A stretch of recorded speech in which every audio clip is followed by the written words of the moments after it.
Eh bien, la difficulté, Jean-Louis, chez Benetton concerne la tenue de route et dont l'équilibre manque de constance depuis le début de la saison. La correction apportée depuis l'Argentine et testée la semaine dernière à Jerez ne s'est pas manifestée de façon positive sur le Nürburgring. En tout cas, jusqu'à ce matin, où d'ultimes retouches semblent avoir été dans le sens espéré. Jean Alesi est enchanté de sa voiture en condition de course. Il le dit lui-même, il est content et confiant. Alors que le tour de mise en place définitive de cette grille est en train de s'effectuer sous vos yeux, avec Damon Hill en pole position. Ici, on vous montre les secteurs intermédiaires si précieux pour les équipes. Le circuit, 4 km et 556 mètres, 67 tours, soit un Grand Prix d'Europe de 305 et 265 km et 252 mètres. Vous voyez les drapeaux des 100 000 spectateurs ici présents qui s'agitent évidemment au passage de la Ferrari frappée du numéro 1, la Ferrari de Michael Schumacher, qui est ici naturellement très observé, très scruté, et pour cause, il est ici, Schumacher, un idole véritable de ce public allemand qui a manqué de très grands pilotes, en tout cas de pilotes qui sont devenus champions du monde. Schumacher, je vous le rappelle, est le premier Allemand depuis l'histoire du championnat du monde en 1950 à être devenu le grand seigneur de la Formule 1. On va vivre ici le 587e Grand Prix depuis la création du championnat du monde en 50. Et Johnny, je m'inquiète parce que la météo, même un petit peu de brouillard, me semble survenir ici. Nous sommes à 600 mètres d'altitude sur ce Nürburgring. Alors, je crois que vous avez relevé les températures. Oui, elles tombent, Jean-Louis, les températures tombent. Elles étaient, il y a 20 minutes, de 13 degrés pour l'air sous abri et de 23 sur la piste. Et là, c'est descendu à 12 pour l'air sous abri. Et le circuit est tombé à 21 et quelques centigrades. Et ce qui m'inquiète, c'est qu'il y a 72% d'humidité, nous indique notre baromètre. Ici à bord de la Ferrari de Michael Schumacher, qui se place, voyez, en 3e position devant Damon Hill dans l'axe, et puis à droite là Jacques Villeneuve. La première ligne complètement Williams-Renault. L'avantage est de se trouver situé sur la gauche de la grille, Jean-Louis, comme vous l'avez fait remarquer. Villeneuve est sur la droite de Schumacher. Villeneuve, Alesi derrière lui sont sur la droite de la route, donc une portion de route où les voitures roulaient peu souvent lors des essais. Elle est bien balayée sur la gauche. Une bonne opportunité pour Schumacher de griller Villeneuve au départ et d'arriver dans 3 secondes maintenant avant lui dans le premier virage. Attention, 4, 3, 2 secondes avant que le starter éteigne, et c'est le départ du Grand Prix d'Europe avec Villeneuve qui a pris à droite sur votre écran un départ absolument canon. Et Coulthard aussi. Et Coulthard aussi. Damon Hill surpris. Il y a une Benetton Renault à mon avis qui est restée scotchée alors qu'il y a une Jordan Peugeot très bien placée maintenant. Est-ce que tout le monde passe sans encombre ce premier virage, presque cette chicane? Oui, mais Villeneuve a été absolument éblouissant. Vous voyez Damon Hill qui est très loin, alors que Katayama, lui, est poussé vers les stands maintenant. Attention, Villeneuve, très très belle cadence tout de suite en tête avec une McLaren Mercedes. Véritablement, les deux jeunes loups là ont fait très fort. Et Damon Hill n'est que 5e pour l'instant. Ce qui est amusant, c'est de voir Coulthard et Barrichello intercalés entre Villeneuve et les autres favoris de ce Grand Prix. Cela permet à ce Grand Prix d'Europe de démarrer d'une façon que l'on n'attendait pas. Et cela va donner lieu certainement à du mouvement. Et Schumacher est devant Damon Hill également. Alors les Benetton Renault sont loin pour l'instant, mais imaginez que Jacques Villeneuve, David Coulthard et Rubens Barrichello et Michael Schumacher sont devant Damon Hill, qui va devoir patienter parce que, on l'a rappelé tout au long de nos émissions ici, les dépassements ne sont pas faciles sur le Nürburgring. Ils sont même presque impossibles. On l'a vu ce matin dans la Coupe Super Cup où Emmanuel Collard a buté sur le vainqueur. Il a dû se contenter de la 2e place, Emmanuel Collard. Et voilà le classement tout de suite. 1 Villeneuve, 2 Coulthard, 3 Barrichello à l'issue du premier tour, 4 Schumacher, 5 Hill, 6 Hakkinen, 7 Brundle, 8 Frentzen, 9 Irvine, 10 Herbert, 11 Salo, 12 Verstappen. C'est sortie de route, oui, deux sorties de route avec il y a une Alési et Salo. Une Tyrrell et Alési, c'est fini pour lui. Il a touché. La suspension Alési, avant est tordue, le pneu est crevé, il abandonne. 13e. Alési, il était 13e à la suite d'un mauvais départ. Je ne sais pas ce qui s'est passé. Alors que l'autre Benetton de Gerhard Berger est arrêté au stand, Jean-Louis. Berger qui avait complètement raté son départ avec des problèmes de différentiel, semble-t-il, sur cette voiture. On change de pneu, mais Berger semble très dépité.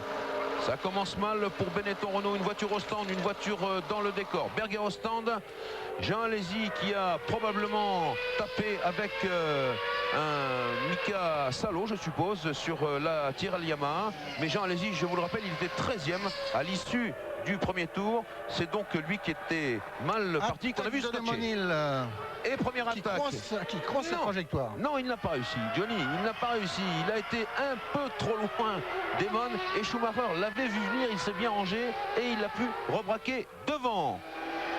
Berger est reparti, me dit-on. Eh bien, voilà un Grand Prix d'Europe qui démarre d'une façon pour le moins inattendue avec Villeneuve qui enfonce tout de suite le clou. Meilleur tour en course, une 23-178. C'est le meilleur tour et il a raison de creuser l'écart, Villeneuve. Mais c'est pas facile. Coulthard, 1 seconde et demie derrière. Barrichello, 3. Schumacher, 4. Hill, 5. On revoit au ralenti ce qui s'est passé. Voilà, c'est un freinage un peu long d'Alési sur Salo et ça a éliminé la Benetton Renault avec la roue avant gauche. Le revoici sous un autre angle. C'est-à-dire que Salo s'est rabattu sur la trajectoire comme si Alési ne s'était pas trouvé là, et là l'accrochage était devenu inévitable. Et on revient sur la vraie course avec Jacques Villeneuve, maintenant un peu plus d'une seconde et demie d'avance sur David Coulthard.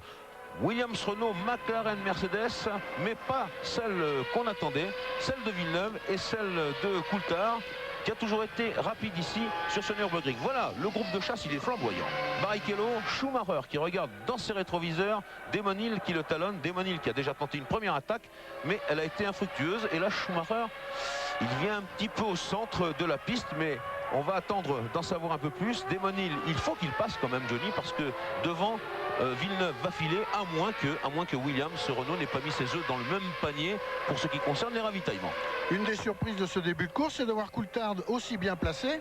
C'est dû déjà à son excellent départ. On a vu qu'il surgissait de la 3e ligne pour se hisser tout de suite dès le premier freinage dans le sillage de Villeneuve.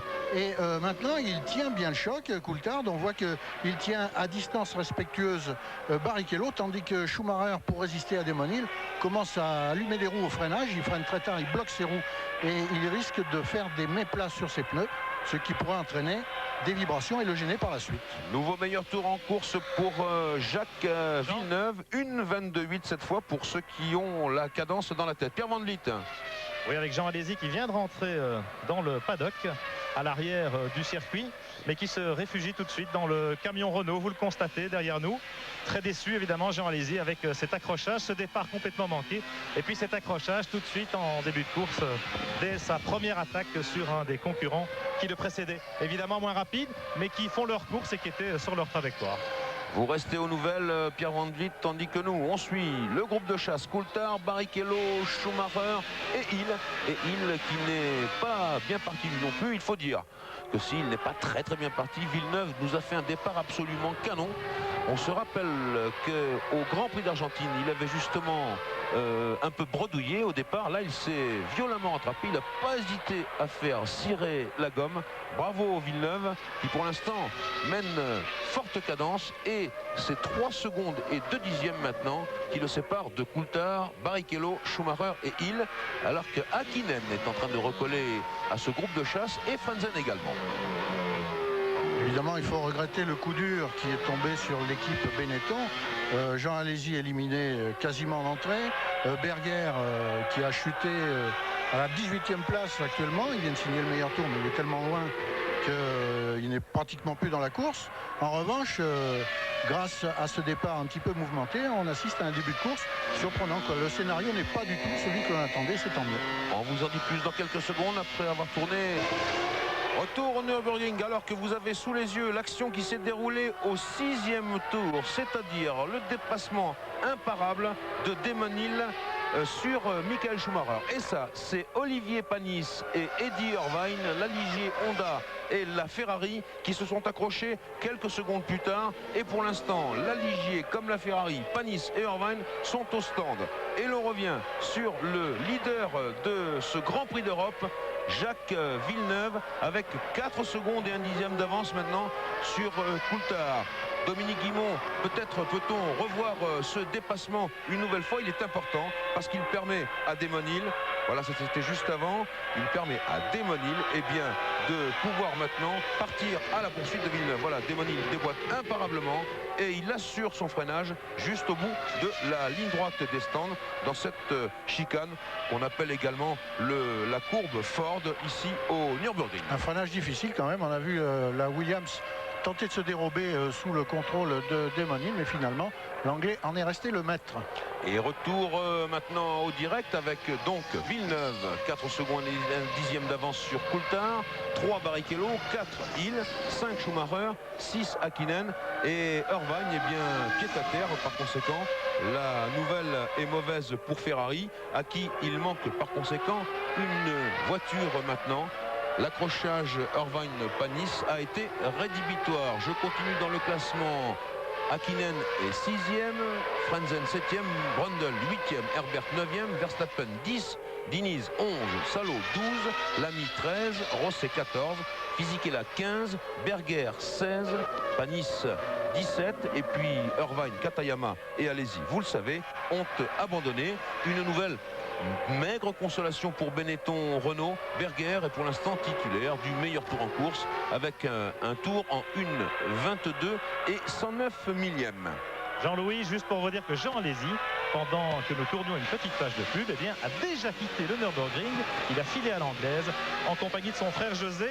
Et la déception est à la mesure, évidemment, de cet incident malheureux en tout début de course. Et je me mets à sa place.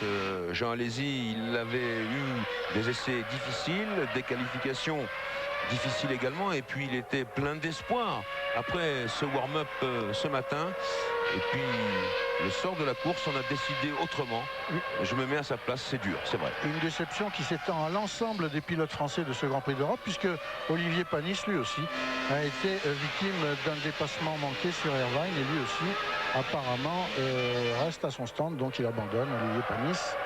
Après son accrochage avec la Ferrari, plus de Français en course. Et on replonge dans le groupe de chasse avec Coulthard, Barrichello, avec Hill maintenant qui met le forcing. Et bien voilà, nouvelle mauvaise également pour Olivier Panis. Lui aussi a mis pied à terre pour l'instant. C'en est donc fini. Et c'est Berger, meilleur tour en course maintenant, 1,22,04, qui ferme la marche dans ce Grand Prix d'Europe. Berger qui est en 16e position. Coulthard, Barrichello, Hill qui met la pression, Schumacher et Hakkinen un peu plus loin, alors que Villeneuve maintenant possède 6 secondes et 6 dixièmes d'avance. Moi je me mets à sa place, Villeneuve. Je ne connais pas encore la stratégie de ravitaillement de Williams Renault, mais tout de même ça doit pouvoir le transcender. Oui, c'est Berger qui ferme la marche en 16e position, c'est écrit sur l'écran. Jean-Louis, avec Eddie Irvine. Oui. Au départ, j'ai eu un problème d'embrayage.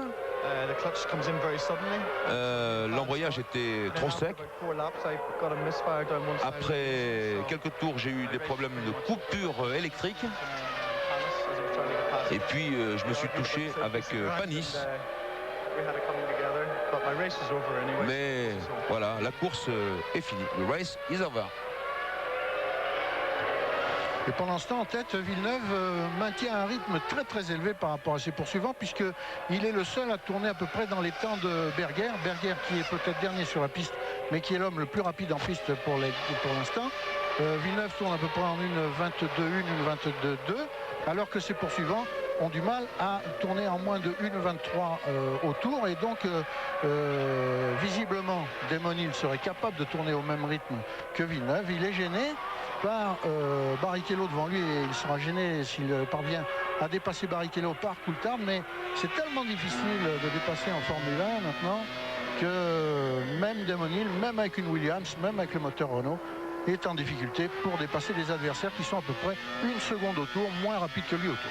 Oui, c'est difficile parce que les performances des Formule 1 sont très proches. C'est également difficile parce qu'il y a deux freinages importants sur ce Nürburgring. Le premier à la chicane où d'ailleurs il y a eu l'accrochage entre Panis et Irvine. Et puis le deuxième après la ligne de chronométrage au bout de la ligne droite des stands. Et là c'est un peu tangent parce qu'en plus c'est en deux verres. Et ça c'est compliqué. Ce qui permet par conséquent à Villeneuve de s'échapper. Et puis eh bien regardez, ça se bat là-bas dans le fond. Mais il n'a pas réussi à passer. Il a essayé avec Barrichello. Barrichello a freiné tellement tard qu'il a mal négocié la... Attention aussi. Oh, il est à l'extérieur. Oui, ça c'est formidable. L'extérieur, ça passe pas. Oui. Et il s'est récupéré sur le vibreur extérieur, Damon. Très beau. Très belle manœuvre, mais Barrichello tient encore le coup. Et vous savez que Damon, il le voit aussi. Il y a Schumacher juste derrière qui se fait aussi pressant parce que Schumacher, lui, après tout, il n'a qu'à profiter de la situation. Tout de suite, un point top tour.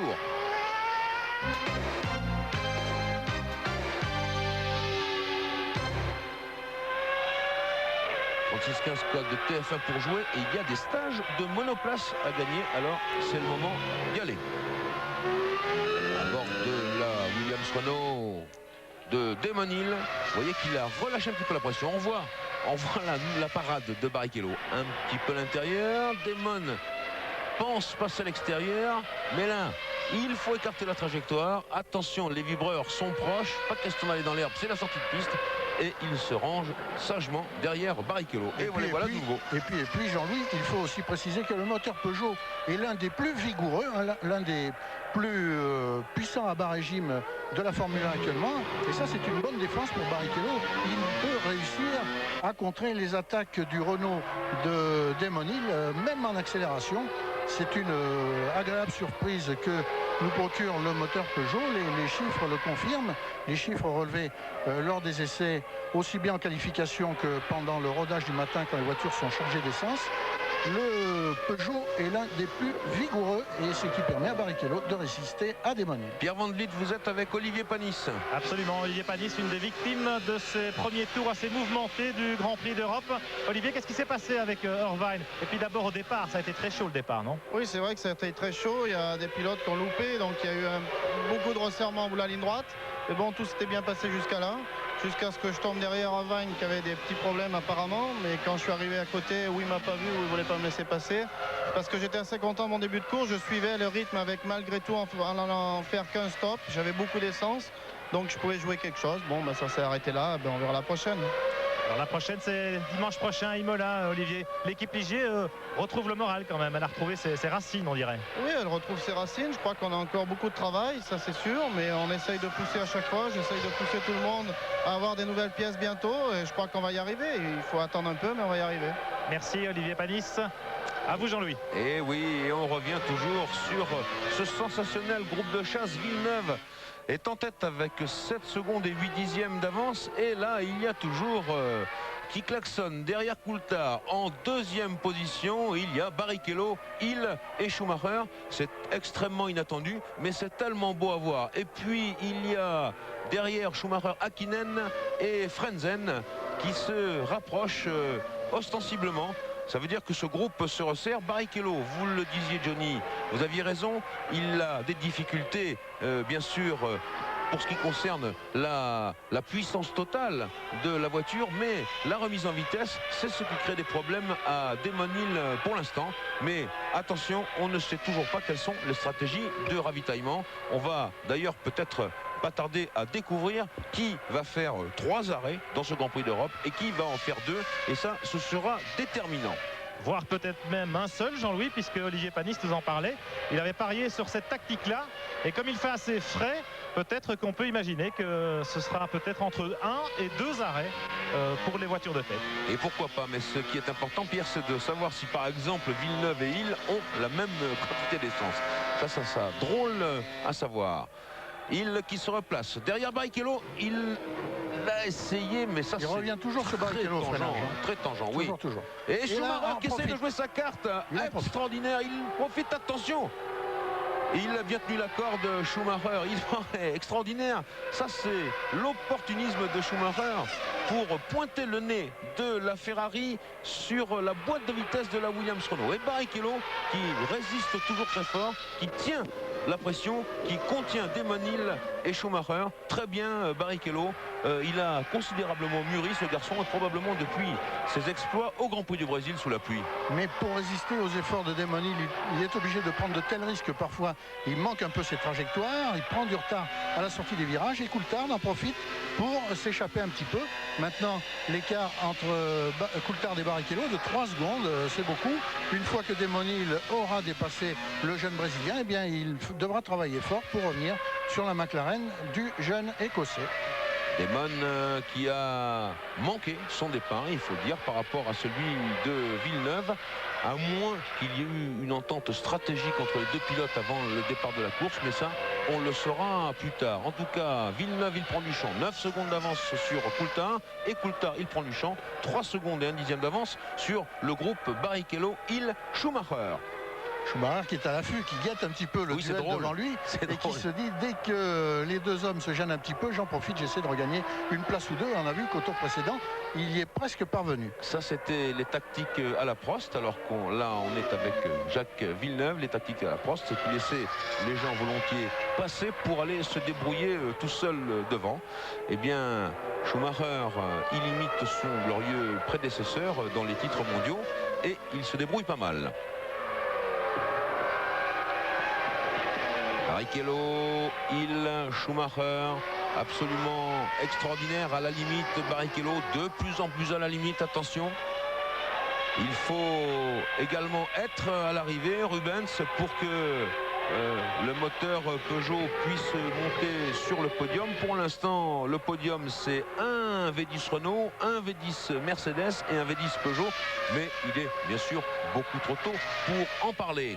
En tout cas, la course, la résistance que Barrichello oppose à Damon Hill favorise un petit peu une course groupée dans ce qui concerne le peloton principal.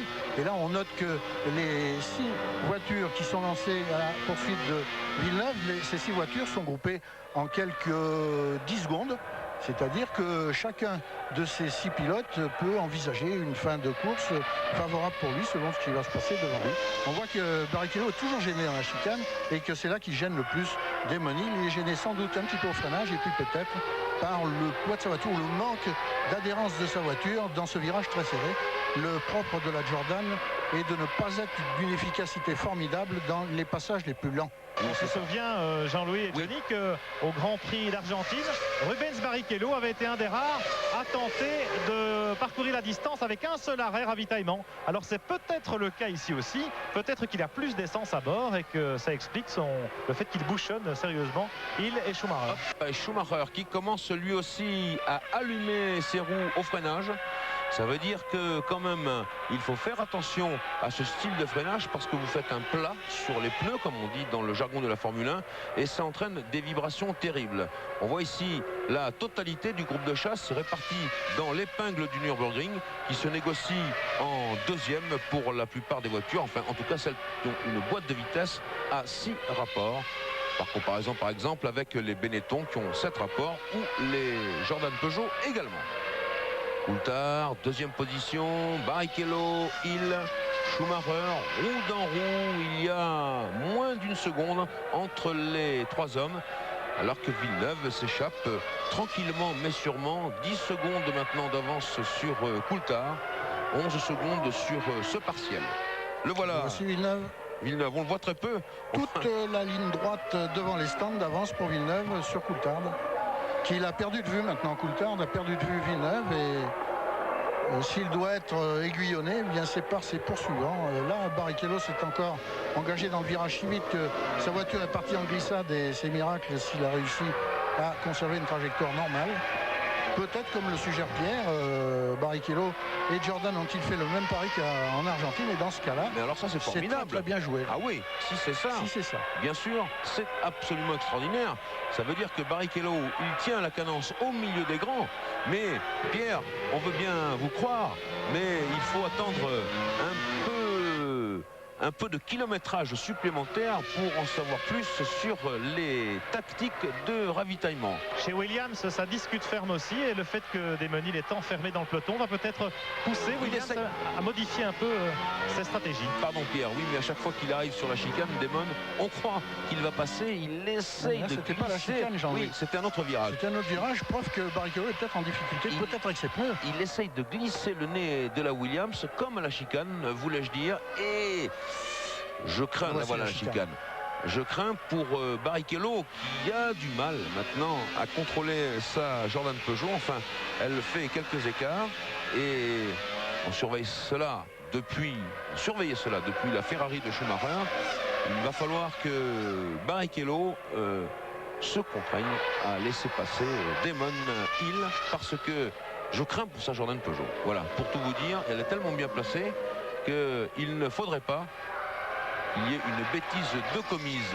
Et derrière Schumacher, Hakkinen et Frentzen, qui ont toujours gardé le trio devant eux en point de mire, eh bien ils se rapprochent. On voit que Hakkinen a presque recollé au sillage de Schumacher et Frentzen est tout près derrière Hakkinen, la deuxième des McLaren. Oui, c'est la preuve que le rythme de Barrichello n'est pas tout à fait suffisant pour le groupe de chasse. Néanmoins, Johnny Barrichello, il était à 3 secondes et 6 dixièmes de Coulthard, alors qu'ici c'est le président de Ferrari, Luca Di Montezemolo, qui est venu nous rendre visite ce matin dans Automoto d'ailleurs, on l'a vu. L'écart est toujours le même entre Coulthard et Barrichello, 3 secondes et 6 dixièmes. Vous voyez que ça se maintient malgré tout. Alors je crains à tous les tours qu'une action soit décisive. Barrichello, Hill, Schumacher, les 3 roue dans roue. On vient de voir passer Coulthard. Et là-bas, l'autre McLaren Mercedes, c'est celle de Mika Hakkinen. Et je vous parlais tout à l'heure d'un éventuel changement de stratégie chez Williams avec un arrêt supplémentaire pour Desmesnil. Eh bien cela se confirme. En tout cas on se prépare, c'est décidé, on discute par radio. Le team manager Dick Stanford vient de faire signe. Les pneumatiques sont prêts, on enlève les couvertures chauffantes et Desmesnil va s'arrêter pour ne pas rester englué dans le peloton, dans le sillage de la Jordan Peugeot de Barrichello, quitte à s'arrêter une fois de plus que son équipier Jacques Villeneuve, qui pourrait évidemment en profiter pour essayer de remporter sa première victoire en Grand Prix aujourd'hui. Il n'y est plus de Desmesnil dans le sillage de Barrichello, Oui. Pierre. Qu'est-ce qui s'est passé? Il n'y est plus. Alors, on n'a pas vu l'action. Est-ce qu'il se met à l'abri de projections qui émaneraient de la Jordan? Tout à l'heure, on a vu sur la caméra qui est montée à bord. Attention. C'est un petit blocage de roue qui n'est pas très grave. Oui, non. Qui est sur la caméra qui est montée à bord de la Ferrari Schumacher, on a vu des plus petites gouttelettes d'un liquide qui émanait sans doute d'une voiture le précédent. Alors, émanait-elle ces gouttelettes de la Jordan ou bien de la Williams? Difficile à dire. Difficile à dire. Oui, Johnny, attention quand même au blocage de roue parce que c'est un phénomène qui est amplifié ici au Nürburgring à cause des virages un petit peu en dévers. Attention donc à cela et attention à ménager un petit peu ses pneus, à moins que Damon ne se rue dans les stands à cet instant. On va le voir tout de suite.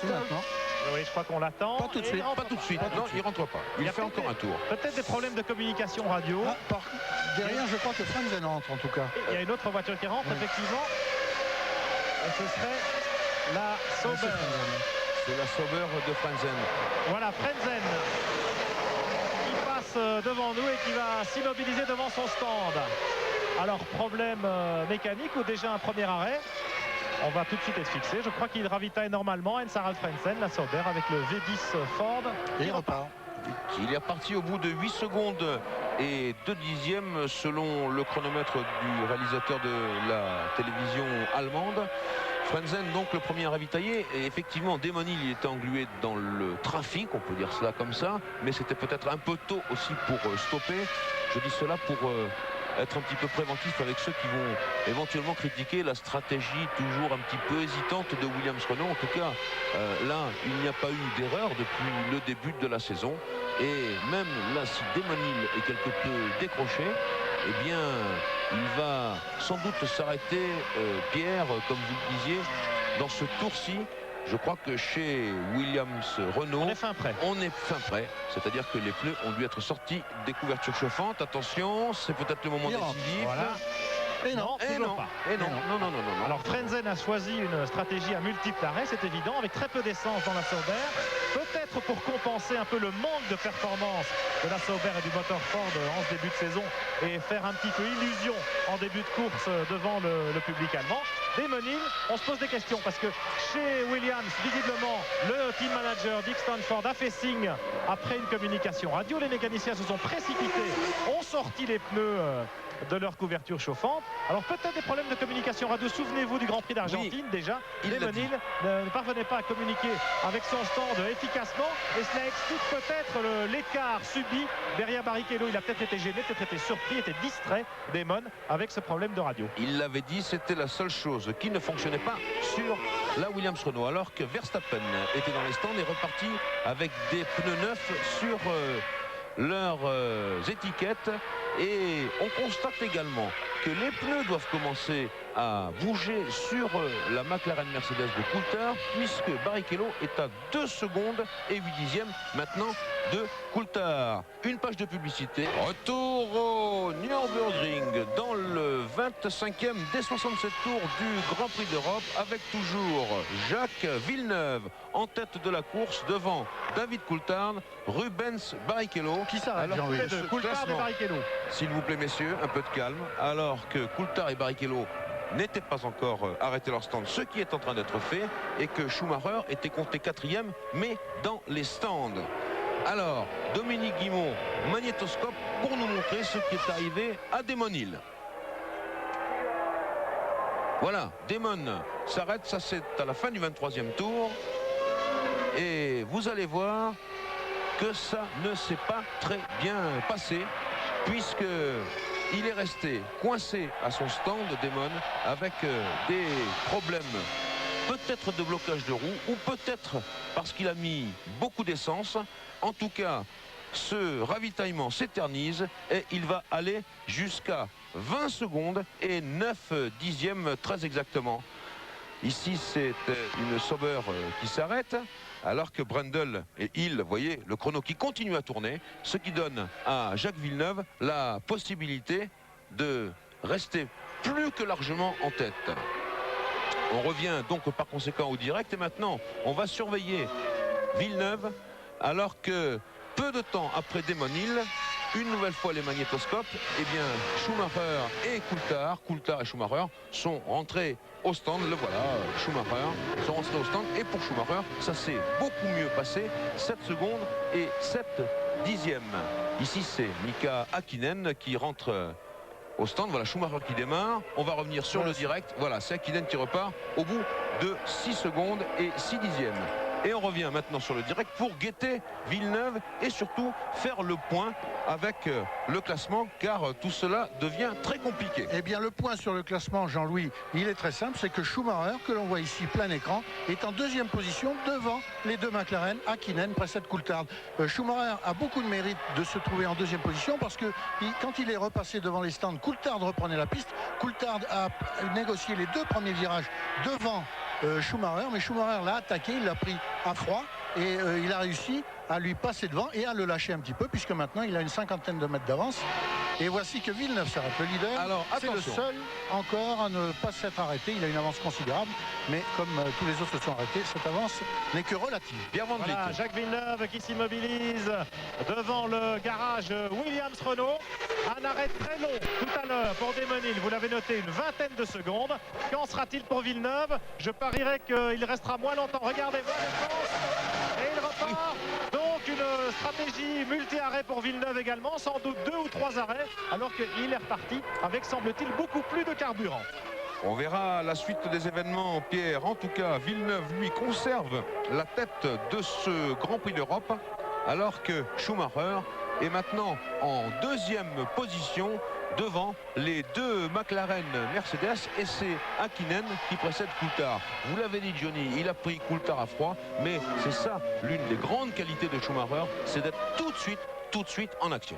Et voilà, c'est ce qu'Hakkinen a fait lui aussi. Il est reparti des stands au moment où Coulthard passait à peu près. Les deux partenaires de McLaren se sont mesurés, duel fratricide dont Hakkinen est sorti vainqueur.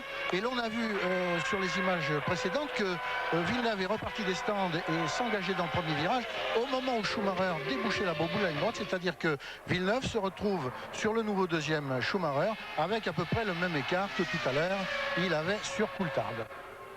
Villeneuve en tête, Schumacher en deuxième position, Hakkinen troisième, quatrième Coulthard. Et oui, c'est écrit 10e Damon Hill.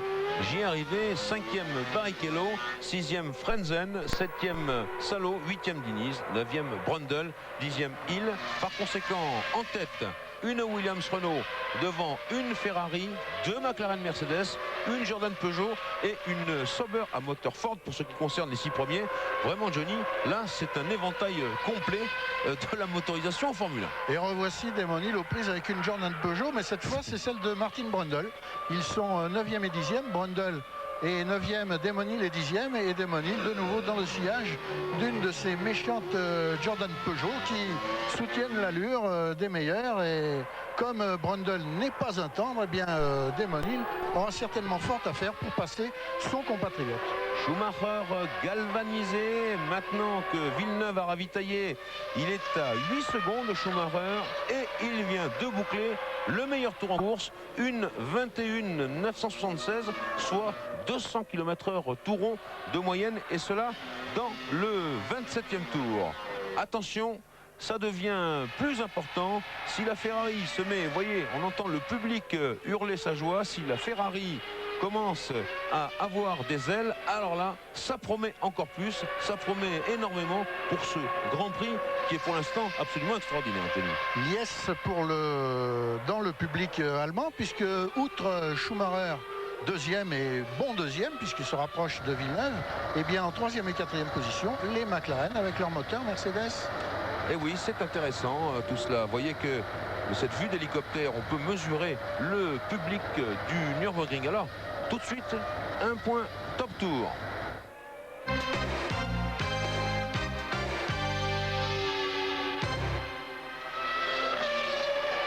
36-15 TF1 pour jouer, et on revient sur Schumacher et on mesure l'écart et il est de 7 secondes et 3 dixièmes. C'est-à-dire qu'il est réduit d'à peu près une seconde. Attention, il y a Damon. Ça c'est l'attaque de Damon Hill sur Brundle. Je regarde, oui, mais c'est caméra embarquée, alors je veux voir jusqu'au bout, moi. Voilà, bon, c'est passé tranquillement. On ne sait jamais, avec une caméra embarquée, on a que le nez, on a que l'avant de la voiture. Je voudrais voir l'arrière également. Attention, et regardez, Brundle, ah non, une petite manœuvre d'intimidation. Damon, ça bloque au freinage. Il a maintenant Diniz à portée de main. Ce qui est intéressant également, c'est que Villeneuve, lui, en tête de la course, est dans le trafic. Et ça, c'est important. Il est en train de remonter sur l'ami Fisichella, Rosset, qui sont des clients peu sérieux. Attention, non pas référence en pilotage. Mon Dieu, ils se sont touchés et Brundle est repassé. Mais Diniz, qui a été trop loin, il faut revenir sur la piste tout de suite. Ah oui, là, il a perdu beaucoup de temps. Mon Dieu. Il était à 32 secondes, c'était encore jouable. Là, il va se retrouver à plus de 40 secondes. Mais qu'est-ce que c'est que Diniz n'a pas vu. Mais qu'est-ce que c'est que ce déséquilibre soudain? Mais oui, mais Diniz n'avait pas vu. Johnny, il faut passer. Damon aussi doit quand même. Damon n'a pas fait de faute. Non, mais il n'a pas fait de faute, mais bon. Et dans les tribunes, Jean-Louis, eh bien, les spectateurs n'ont rien manqué de la petite sortie de Damon Hill. Et je peux vous dire que les supporters de Schumacher klaxonnent à qui mieux mieux. Et oui, je m'en doute. On revoit la scène une nouvelle fois, monsieur Diniz. Attention, c'était grave, il y a presque engrenage des roues, et là ça peut être encore très basse vitesse, oui, dangereux, mais enfin oui, mais très basse vitesse, mais ça monte quand même. Alors Herbert et Verstappen sont repassés devant, et donc Damon Hill va avoir les pires difficultés à revenir, même en ordre utile pour marquer des points. Diniz s'arrête certainement pour faire vérifier sa voiture. J'espère que la Williams Renault de Damon Hill n'a pas souffert. Alors j'en étais au trafic à Villeneuve, dans le trafic des retardataires. Villeneuve qui à un moment donné va tomber sur Berger qui est en 13e position. Et ça c'est un client difficile à dépasser sur la Benetton Renault, Johnny. Berger actuellement a une cadence tout à fait équivalente à celle de Villeneuve, à quelques dixièmes près. Un tour c'est l'un, un tour c'est l'autre. Donc Normalement, Berger ne devrait pas gêner Villeneuve. Il devrait rouler à la même cadence que le Canadien, le Québécois, donc ne pas le gêner. Ne pas le gêner trop, mais enfin, il va falloir quand même... En revanche, les Minardi, etc., risquent de se mettre au milieu. Je ne veux pas que les téléspectateurs disent que je les ai pris pour des clients peu sérieux au niveau du pilotage. Non. Et c'est des Schumacher voitures en moins profite puissantes. pour fixer un nouveau meilleur tour en 1:21.822. Il se rapproche encore. Il n'est plus qu'à 3 secondes. Allez, il faut le dire. 3 secondes et 8 dixièmes. Le voilà, le grand Schumacher. Attention aux quilles. Et il saute de bordure en bordure. Pour l'instant, le Nürburgring retient son souffle. Il la maîtrise de façon extraordinaire, cette Ferrari. Et on est là avec nos chronos. Et on regarde Villeneuve qui n'est plus très loin devant. Hakkinen qui a été légèrement distancé. Alors que Hakkinen, trop vite dans les stands, monsieur Hakkinen, la vitesse c'est 120 km/h. Vous me ferez 10 secondes d'arrêt devant le stand de McLaren. C'est la nouvelle réglementation, car la punition c'est à la discrétion du team manager qui fait arrêter la voiture, qui doit contrôler. S'il se trompe d'une seconde, on fait un deuxième arrêt pour rajouter la seconde qui manquait.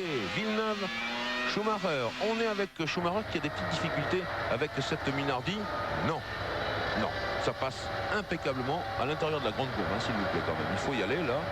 Schumacher, une 21.822, meilleur tour en course, tandis qu'il est toujours en 10e position.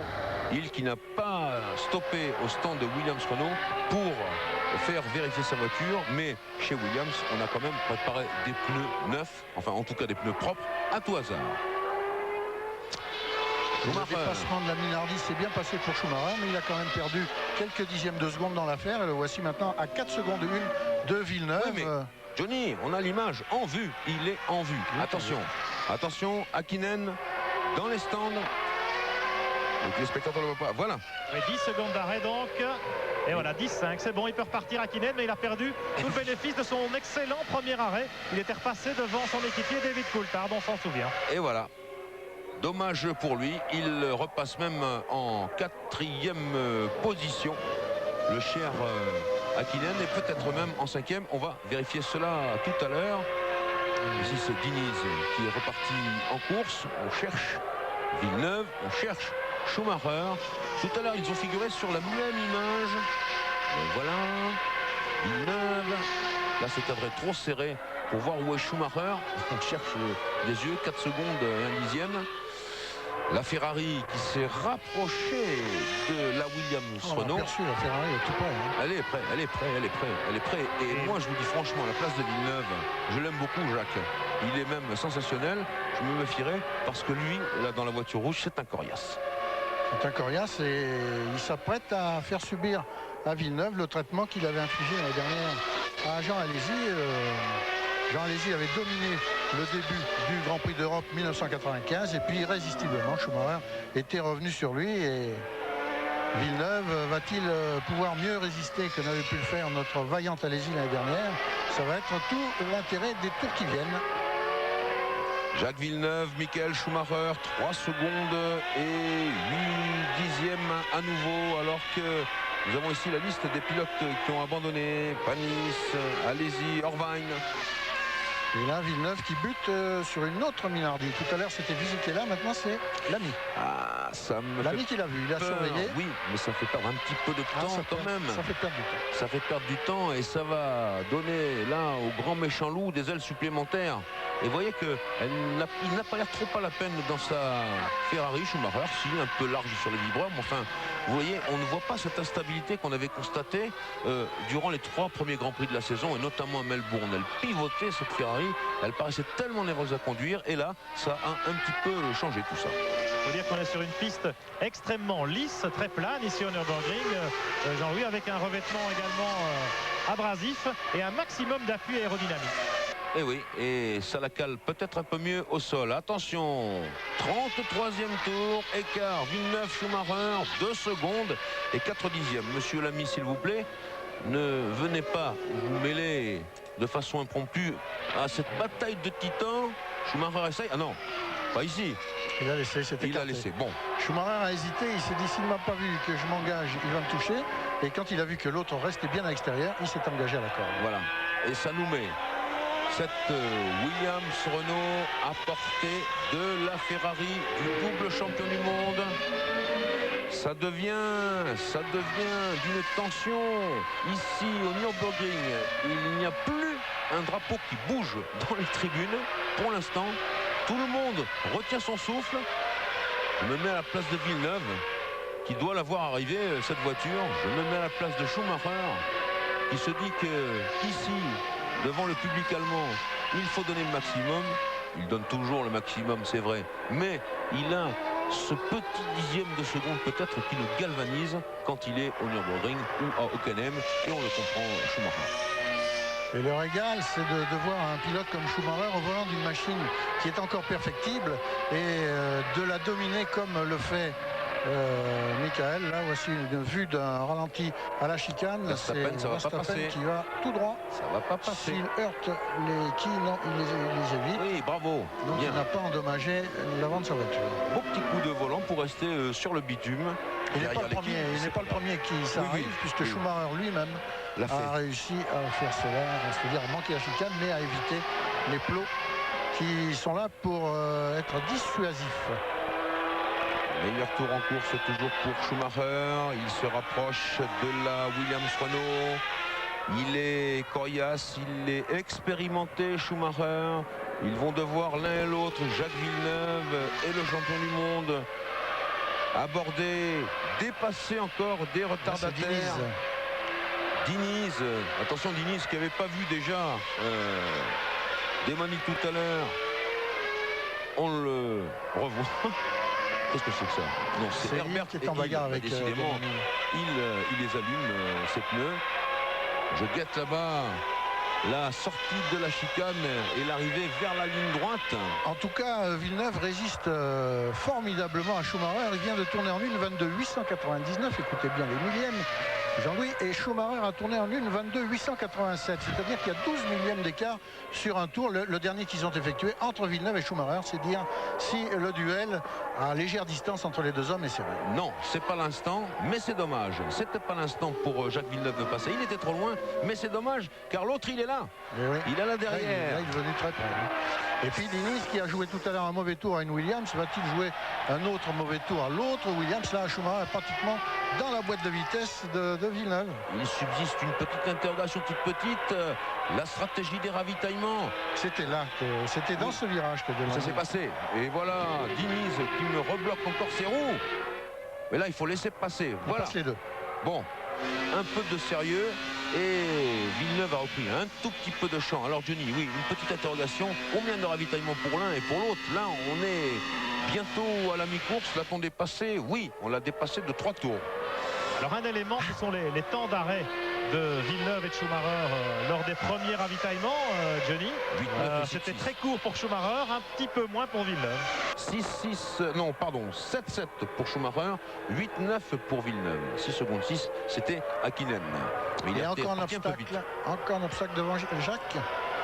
C'est cette fois un rose sous ses nouvelles couleurs, le Tom Walkinshaw Show. C'est tout à fait surprenant que les Williams tout d'un coup se retrouvent à portée de main de la Ferrari de Schumacher.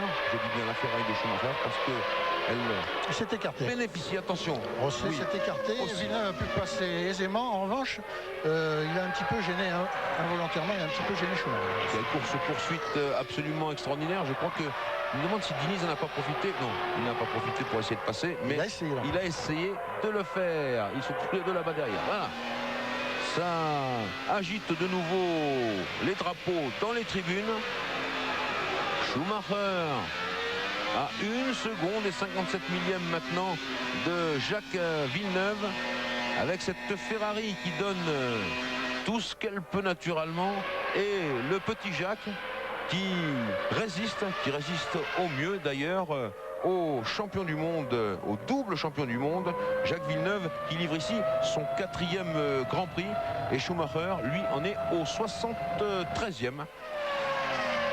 Alors là, comment faire quand on est la tension est terrible. Un jeune pilote aussi peu expérimenté que Jacques Villeneuve pour résister à un ogre comme Schumacher? On le sait, il ne regarde plus dans ses rétroviseurs, il sait qu'il est là.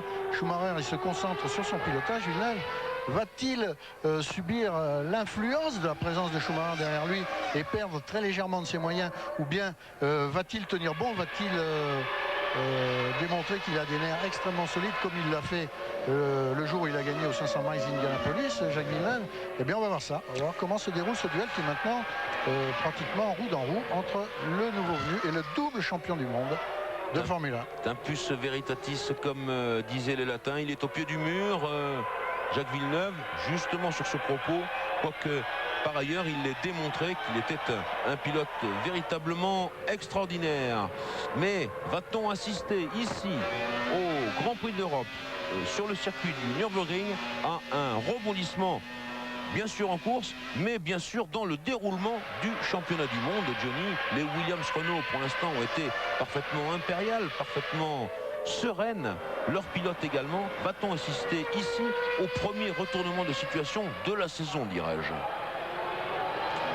La réponse dans quelques instants, puisque maintenant le chronomètre affiche 6 dixièmes, exactement 663 millièmes entre Villeneuve et Schumacher.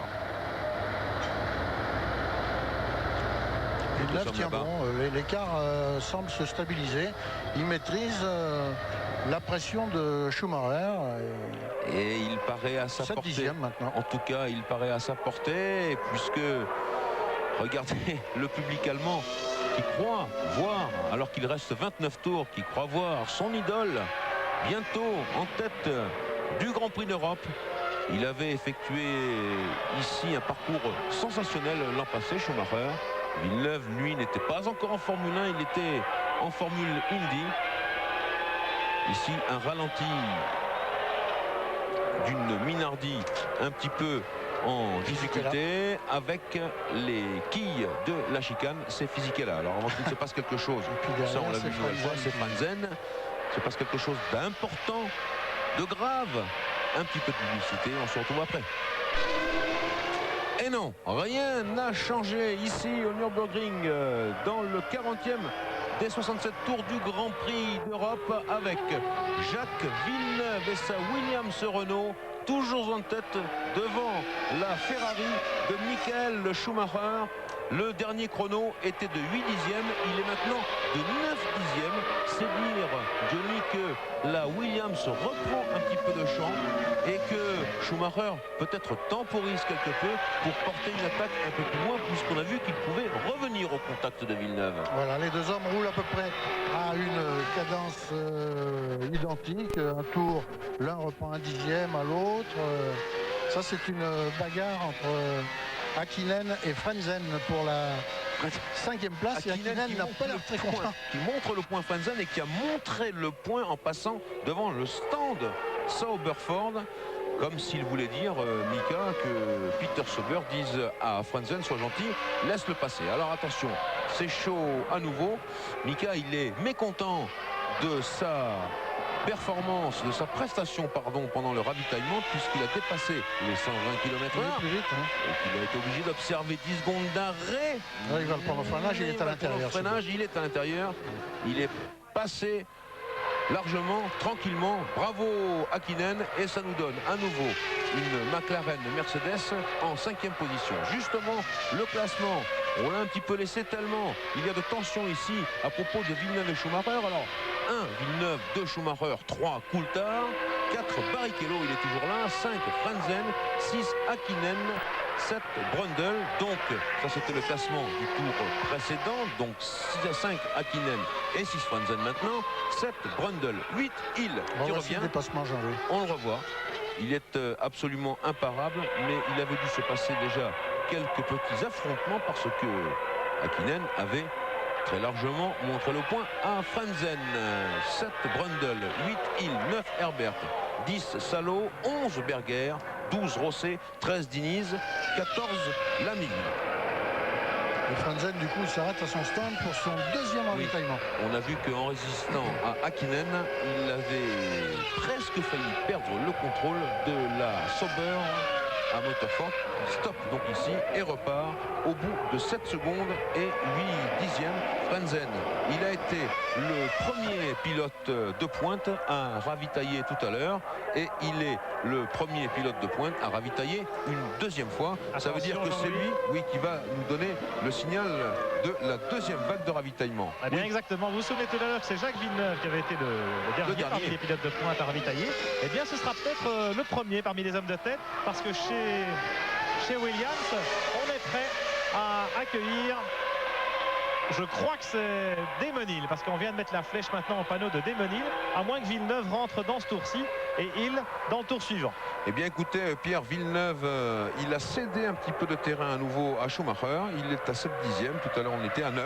Et chez Ferrari aussi, on se prépare à recevoir Schumacher. Alors peut-être un ravitaillement de concert dans le même tour, ce serait évidemment formidable pour le spectacle. C'est peut-être le coup à jouer, sachant que Villeneuve, attention ici sur les petites bordures de la chicane, au milieu des quilles, sachant Pierre que dans les arrêts ravitaillement, voilà, Ferrari est un peu mieux que Williams Renault. Damon Hill, deuxième arrêt. Je ne sais pas si c'est une fausse alerte pour Villeneuve. Damon Hill, très peu d'essence, vous l'avez vu, un arrêt assez rapide pour Williams. Mais on est prêt chez Ferrari, on est prêt un peu partout. On est prêt un peu partout et chez Ferrari, je crois qu'on a retiré les couvertures chauffantes. Or, Eddie Irvine n'est plus en course. C'est chaud, c'est chaud. Pardonnez-moi de vous couper, Pierre, c'était chaud pour la sortie des stands de Damon Hill. Allez-y. Oui, donc Eddie Irvine n'étant plus en course. Voilà, c'est Schumacher, ça ne peut être que lui qui rentre chez Ferrari. Attention, les chronos sont prêts. Schumacher en deuxième position. Attention à la vitesse. Ah oui, il attaque jusqu'à la ligne jaune. Voilà, vous l'avez vu. Soude les freins. Et puis là, c'est 120 à l'heure. Top, il s'arrête. Et Villeneuve donc continue. On va être fixé. Si l'arrêt de Schumacher est très rapide, comme tout à l'heure, 7 secondes seulement. Attention. Top. 8 secondes 5, il repart. 8 secondes 5 à comparer un peu moins bien que l'arrêt. Oui, en pneu neuf. S'il vous plaît, remarquez-le en pneu neuf avec les étiquettes par-dessus. En tout cas, sur les pneus avant. Aïe, aïe, aïe, il tombe derrière une McLaren. Oui, mais les McLaren, elles vont devoir ravitailler. Certes, il va perdre un petit peu de terrain, mais il était revenu fort près de Villeneuve. Et quand Villeneuve s'arrêtera, eh bien, notre ami Schumacher pourrait prendre le dessus. Hakkinen au stand. Attention, Mika. Et il va pas tarder, Villeneuve. On est prêt chez Williams. Hakkinen repart. 8 secondes 4. Attention, oui, disais-je, aux 120 km/h obligatoire sur la piste des stands. Deuxième vague de ravitaillement par conséquent. Frentzen y est déjà passé. Hill, Schumacher. Attention, ça c'est Berger. Et attention, si Villeneuve rentre, il peut peut-être être gêné par la Benetton. Le garage Benetton est juste à côté. Non, Berger va repartir. Et il cale. Et il cale. Et il cale comme allez-y à Buenos Aires. Des problèmes avec la transmission, l'embrayage, le différentiel peut-être de cette Benetton. Ah, ça va mal chez Benetton Renault. Il met tout ce qu'il peut, Berger, mais ça va mal chez Benetton Renault. Berger, il était en 10e position au moment où il s'est arrêté. Peut-être un petit problème d'embrayage sur les Benetton, parce qu'on a vu que Berger calait là. Tout à l'heure, toutes les deux ont pris un très mauvais départ. Elles sont restées collées sur leur emplacement de départ. Et il y a peut-être un problème de sensibilité de l'embrayage, de progressivité de la commande d'embrayage. Il y a également Barrichello qui est rentré au stand de Barrichello qui est en 4e position, alors que chez Williams, on a retiré les couvertures chauffantes. Et ça ne peut être que pour Jacques Villeneuve, alors que Schumacher est toujours dans le trafic derrière Coulthard. Il faut absolument qu'il puisse passer Schumacher. Son rythme plus élevé que celui de Coulthard. La Ferrari est mieux que la McLaren Mercedes. Le duel ici à fond de train.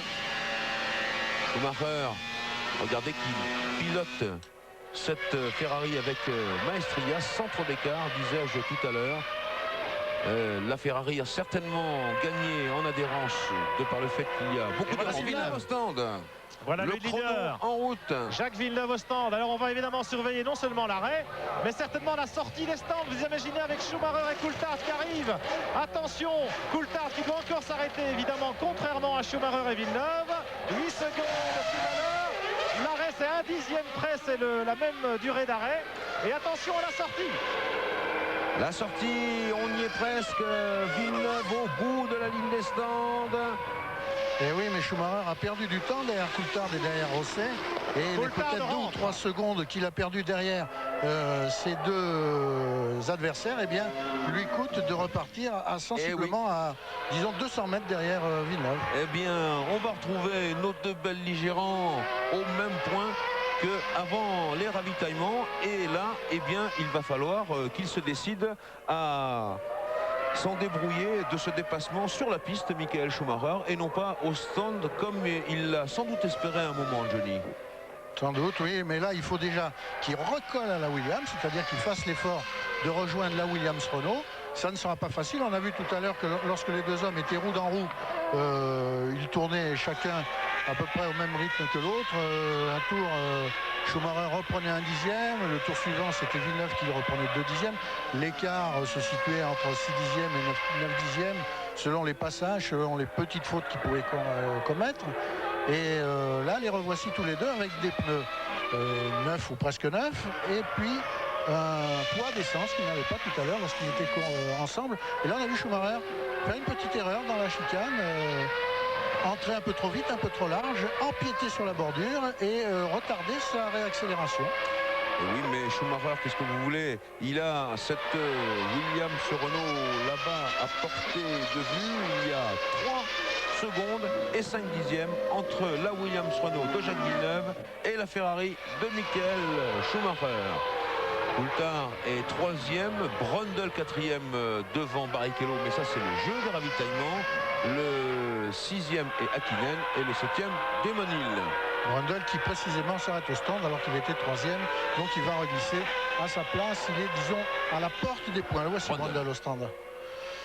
La mieux placée des Jordan Peugeot est toujours celle de Rubens Barrichello, que l'arrêt de Brundle va permettre de remonter en 4e place, la place qu'elle occupe normalement depuis les premiers ravitaillements derrière Coulthard. La liste des voitures qui ont abandonné. Verstappen, ça c'est une drôle de nouvelle. Panis, Irvine et allez-y. Tout de suite, après ces indications, un petit point de top tour.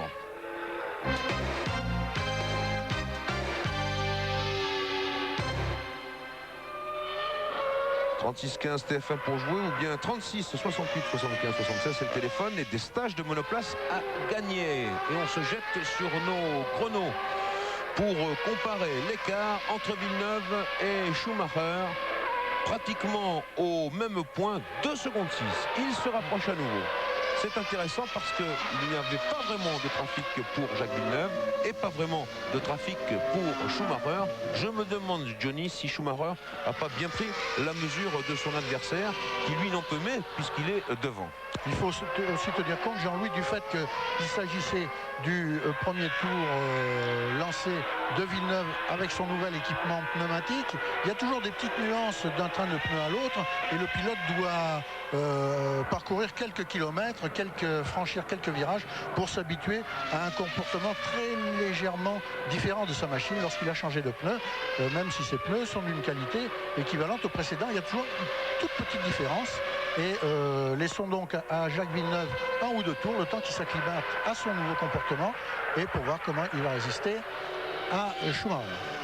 Villeneuve, Schumacher, pratiquement au même point, et cette fois cela sur le plan de la stratégie, alors qu'Hakkinen, non mais alors ça, c'est pas sa faute. C'est pas sa faute, c'est le limiteur, c'est le limiteur de régime qui a dû être mal calé, qui permet au pilote de rouler à la limite des 120 km/h, qui doit être mal calé, car par 2 fois le pauvre Mika Hakkinen a été pénalisé. Alors je retire tout ce que j'ai dit au départ. Je crois que ce n'est pas de sa faute, mais plutôt de la faute de l'écurie McLaren Mercedes. Oui, je disais que Pierre Van Vliet nous avait communiqué cette information. Le même nombre de ravitaillements pour Villeneuve et pour Schumacher. Probablement le dernier auquel nous avons assisté tout à l'heure, puisque nous sommes maintenant dans le 50e des 67 tours de ce Grand Prix d'Europe.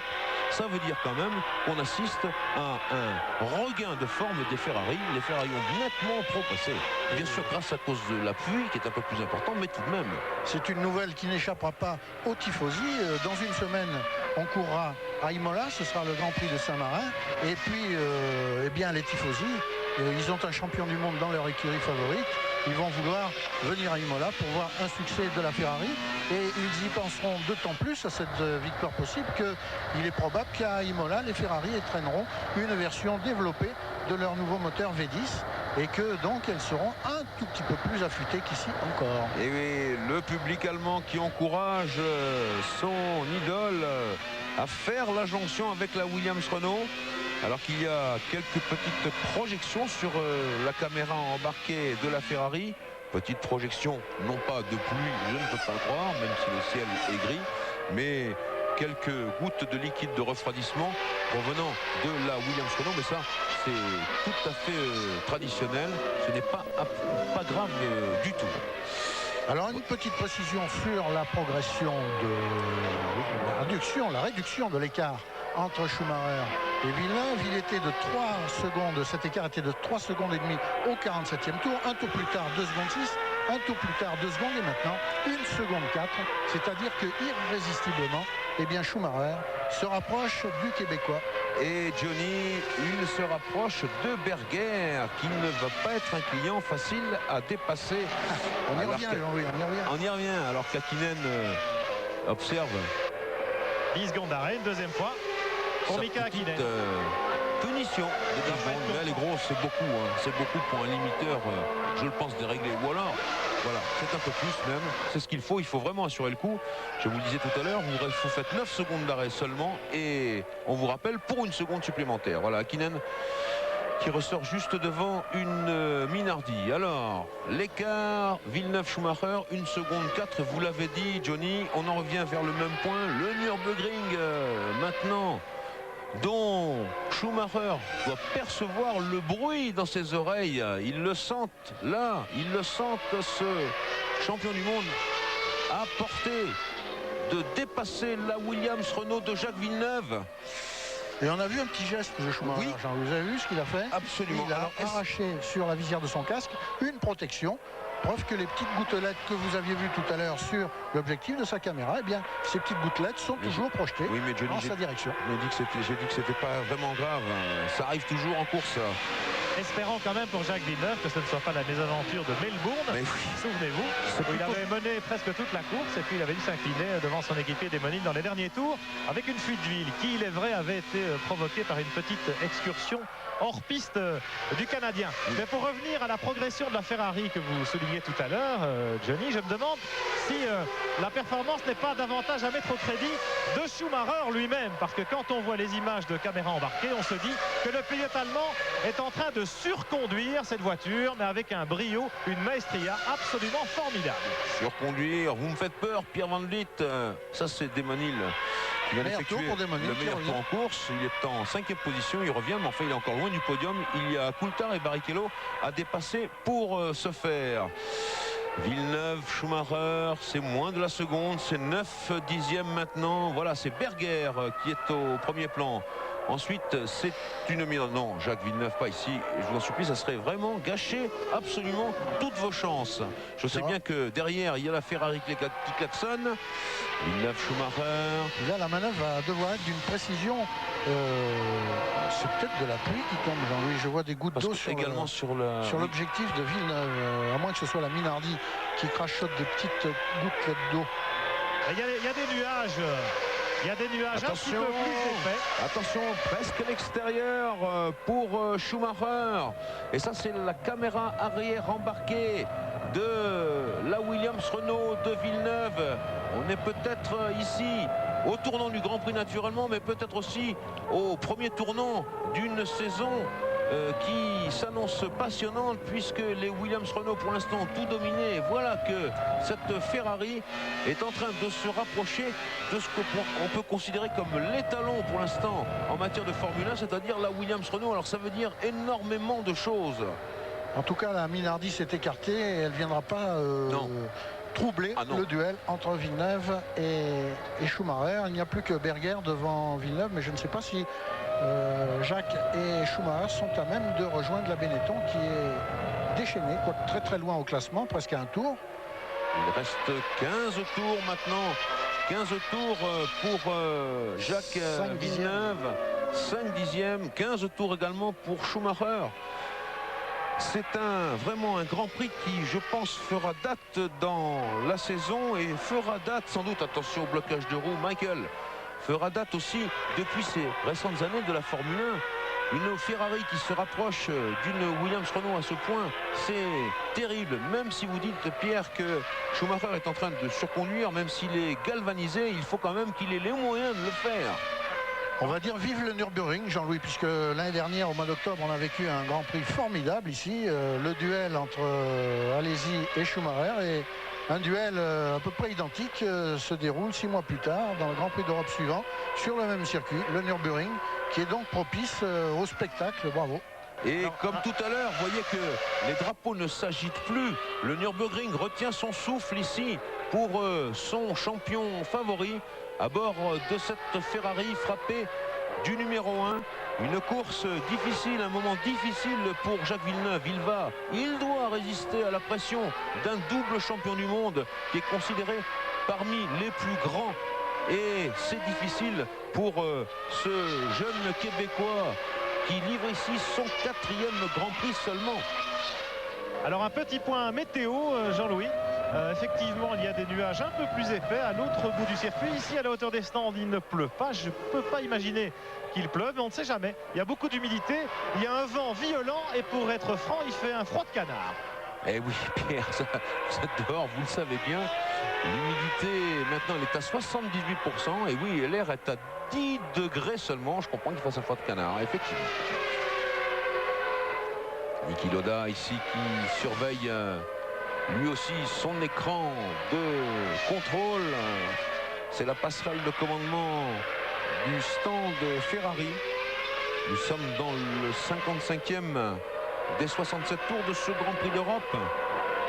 Vraiment, Jacques Villeneuve et Michael Schumacher ont dominé de la tête et des épaules. Cela, je vous le rappelle, après un départ calamiteux des deux Benetton Renault, un accrochage pour Jean Alesi et puis des petits problèmes de dépassement pour Damon Hill avec Diniz, si les souvenirs sont exacts, Johnny, ce qui fait qu'on retrouve le champion de venir et le champion avéré aux premières loges de ce sensationnel Grand Prix d'Europe. Pour suivre le rythme de la Williams-Renault que l'on croyait inapprochable et qui est approché là, eh bien Schumacher vraiment nous régale parce qu'il utilise toute la largeur de la piste possible et même un tout petit peu plus. Il va à l'extrême limite des bords de piste. On peut difficilement imaginer qu'un autre pilote puisse soutenir un rythme égal à celui de Schumacher au volant de cette Ferrari encore perfectible, mais qu'il réussit par son seul talent à hisser au niveau d'une Williams-Renault, la dominatrice de ce championnat. 12 tours encore pour Jacques Villeneuve et pour résister alors que l'écart est de 6 dixièmes. Tout de suite, une page de publicité et on se retrouve après. Non, ils sont toujours là. Il ne s'est rien passé ici au Nürburgring. Pas encore de passe d'armes telle qu'on pourrait la qualifier. Schumacher est toujours sur les talons de Villeneuve à moins de 5 dixièmes. Vous voyez la Williams-Renault et puis la Ferrari.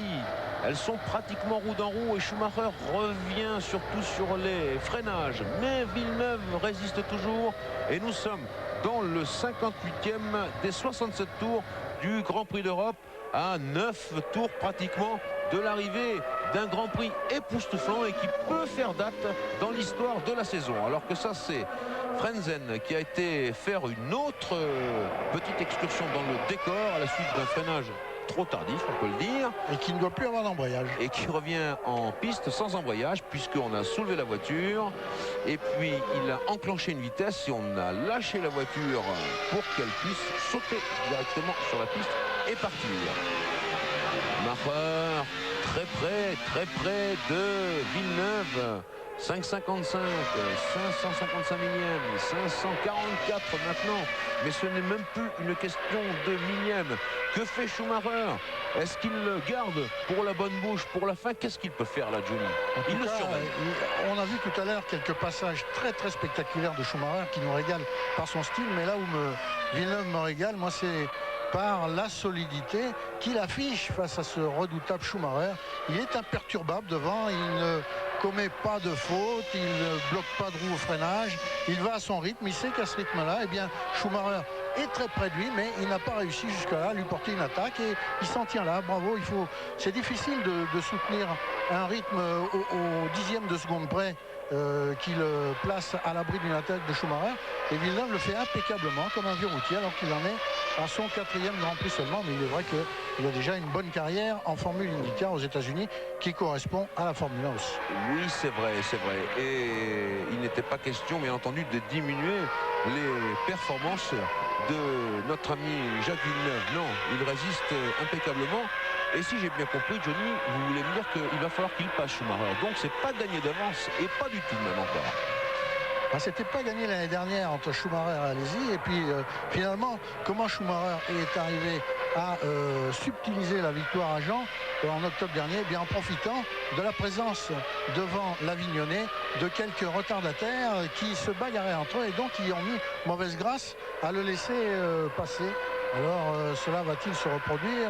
J'ai l'impression que non, parce que le trafic est moins important cette année. Il n'y avait que 20 voitures au départ, l'année dernière 26. Il y a déjà eu pas mal d'abandons. Là il reste à peu près une quinzaine de voitures en piste.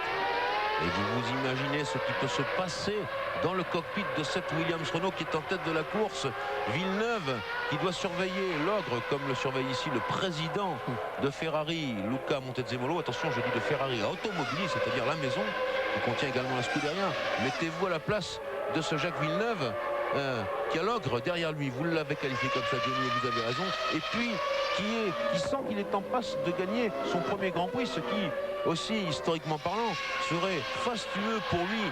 Jacques Villeneuve qui résiste tellement bien, la victoire est peut-être là, mais l'autre est de plus en plus là. La Ferrari, elle est de plus en plus sur les talons de la Williams Renault. Moins d'une demi-seconde. Et ils vont rejoindre, alors qu'ici c'est Hill et Coulthard, et Hill qui peut grimper sur le podium. Oui. Il revient de loin, Damon. Mais il est venu à bout de Barrichello tout à l'heure, et le voici maintenant, on aperçoit Barrichello derrière, oui. Et le voici maintenant en mesure de dépasser Coulthard pour la 3e place. Alors attention, 10 points pour le premier, 6 points pour le deuxième, 4 points pour le troisième. Et vous savez ce que disait Enzo Ferrari, il faut acquérir des points intermédiaires pour devenir champion du monde. Alors si Hill, sauf vraiment cas exceptionnel, ne pourra pas prétendre à la victoire aujourd'hui, eh bien il pourrait prétendre à ses 4 points. Son retard sur Villeneuve à Damon Hill est d'environ une trentaine de secondes. Et 30 secondes, c'est pas les deux Williams Renault.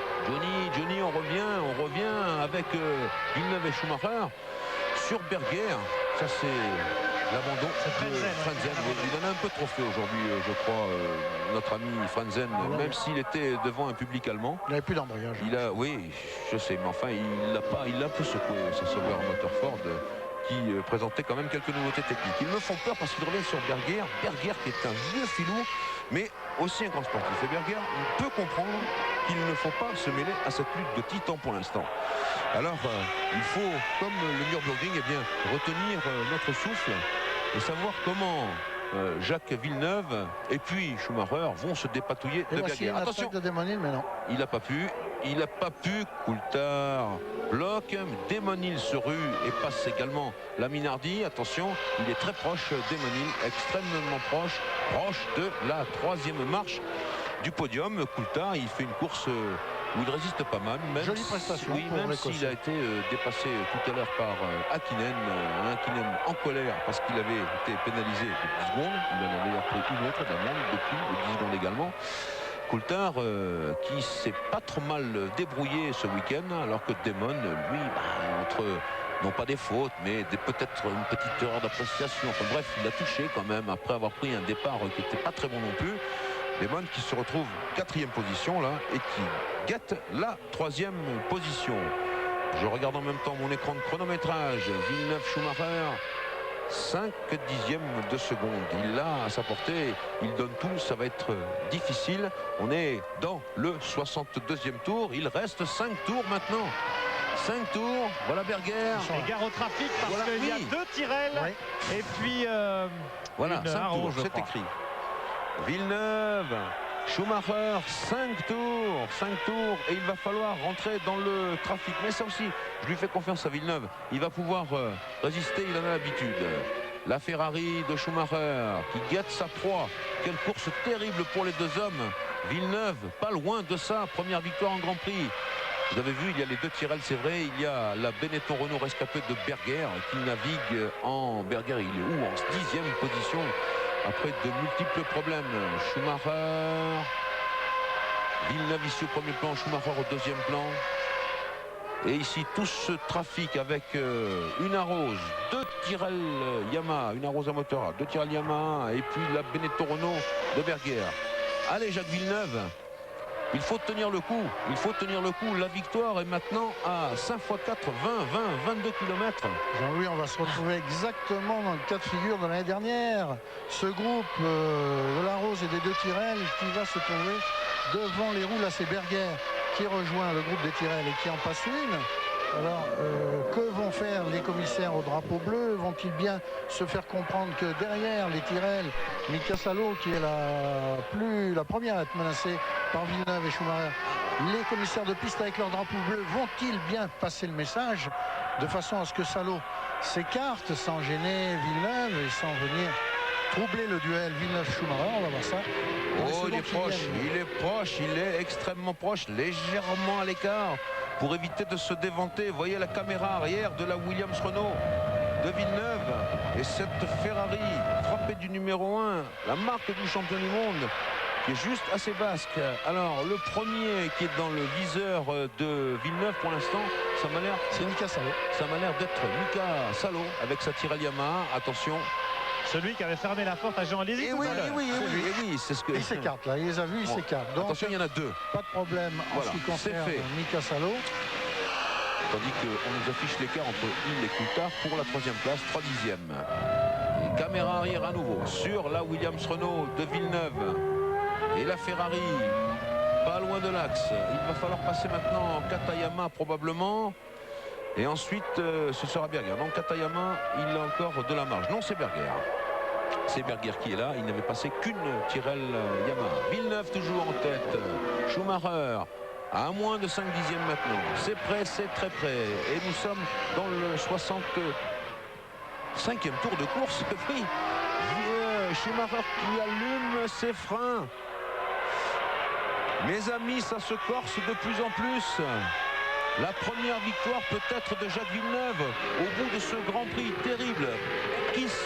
S'il le gagne, Villeneuve, eh bien il l'aura mérité son entrée chez les grands.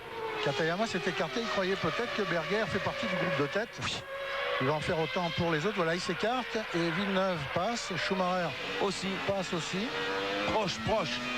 Attention, pas d'erreur pour Villeneuve. Il est très proche, Schumacher. Attention non plus à ne pas se déventer.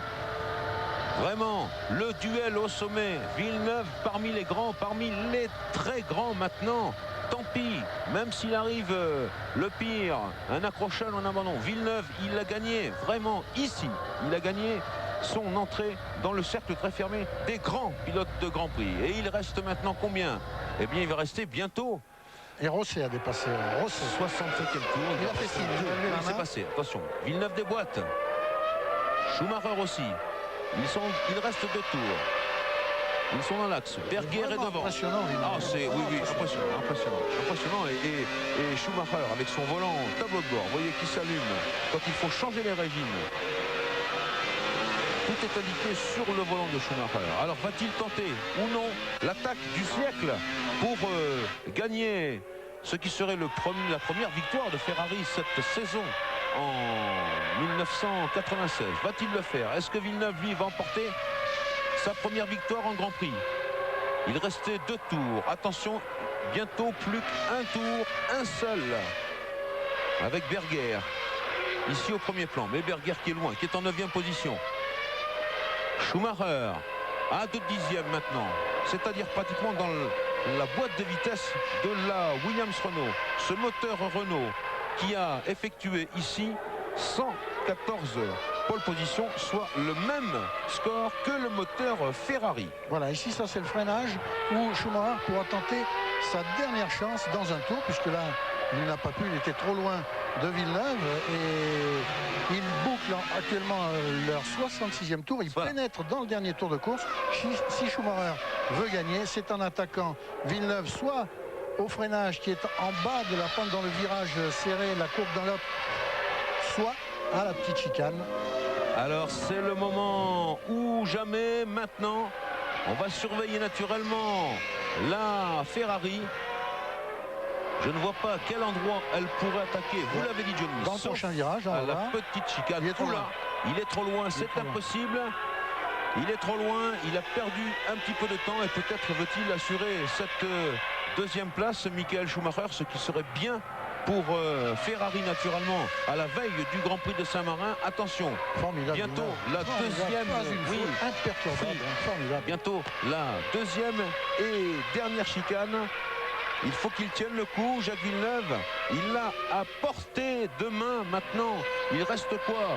2 km et le avant fameux le freinage podium. de la chicane. 2 km avant le podium, oui, bien sûr. Et ce fameux freinage de la chicane, mais il est trop loin, Schumacher. Attendez, Johnny, il ne peut pas passer là, c'est trop loin, même au freinage de la petite chicane. Et on y arrive. Ah, il assure son freinage impeccable, Villeneuve. Il a vu qu'il était à Allez, il accélère le moteur Renault. dernier virage, dernière accélération du moteur Renault. Et qui fuse. Et première Villeneuve, victoire de Jacques Villeneuve dans un Grand Prix de Formule 1 au bout de 4 Grands Prix, s'il vous plaît. Et extraordinaire deuxième place de Michael Schumacher sur la Ferrari, alors que Coulthard est toujours troisième. Attention, il est lui aussi bientôt proche du dernier virage. Il reste un petit peu intérieur, il essaye de passer. Non, attention, je ne crois pas qu'il n'y ait de podium pour Damon Hill. Il restera quatrième. Et Barrichello, non, mais il ne peut pas tenter le coup non plus dans ce virage. Ici, on remet le pied dedans à fond. Damon Hill, trop large dans la poussière. Troisième, David Coulthard. Quatrième, Damon Hill. Cinquième, Rubens Barrichello. Et sixième, pour l'instant, Martin Brundle. Mes amis, quelle course et quel Grand Prix. Schumacher, oui, il a montré que la Ferrari pouvait très bien faire. Et voilà, notre héros, Jacques Villeneuve, winner. Jacques Villeneuve, première victoire en Grand Prix au bout de 4 Grands Prix seulement. Et cela après un départ canon. Une course menée de main de maître et de toute beauté. Oui, Jacques, il faut lever le bras. Vous avez mérité tous nos applaudissements, toutes nos congratulations. Premier Villeneuve, deuxième Schumacher, troisième Coulthard, quatrième Hill, cinquième Barrichello, sixième Brundle. On se retrouve dans quelques instants pour... Au pied du podium de ce Grand Prix d'Europe au Nürburgring avec un invité, Craig Pollock, le grand ami de Jacques Villeneuve, qui est devenu aussi son manager, mais qui est d'abord un ami. Craig, vous connaissez Jacques depuis 10, 12, 15 ans, je ne sais pas. Vous l'avez rencontré sur les pistes de ski, je crois, en Suisse. Voilà, c'était pas que sur les pistes de ski en Suisse, c'était à l'école en Suisse, et je peux dire qu'aujourd'hui je suis très très fier de lui. C'est un grand jour, 25 ans seulement, Jacques Villeneuve, son 4e Grand Prix de Formule 1, c'est magistral. Moi, je peux pas vous... Les voilà. Et Pierre, je vous coupe. C'est le jour le plus fier de ma vie, je pense. Il a très très bien fait. Je vous coupe pour l'hymne canadien. Alors Jean-Louis, Johnny, oui, vous avez peut-être l'image du podium. Absolument, on l'a. Et on écoute l'hymne canadien en l'honneur du grand Jacques Villeneuve. Et on comprend l'émotion de Craig Pollock, naturellement.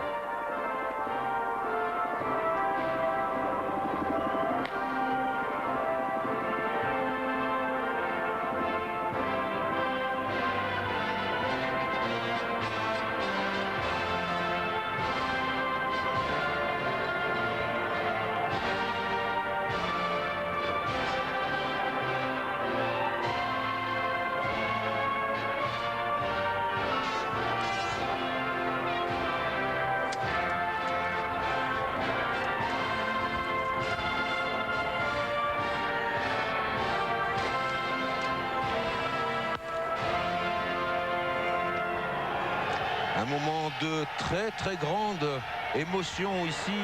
Et vous savez pourquoi? Eh bien c'est parce que, alors que retentit l'hymne national britannique en l'honneur du constructeur Williams Renault, bien entendu, pour Jacques Villeneuve, on n'avait pas entendu l'hymne canadien, Johnny, depuis le Grand Prix d'Espagne 1981, qui était la victoire de Gilles Villeneuve, le père de Jacques.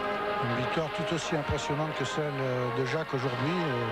Gilles avait fait triompher la Ferrari Turbo sur un circuit pour lequel elle était absolument pas faite. Il avait résisté quelques furieux derrière lui, dont Jacques Lafitte.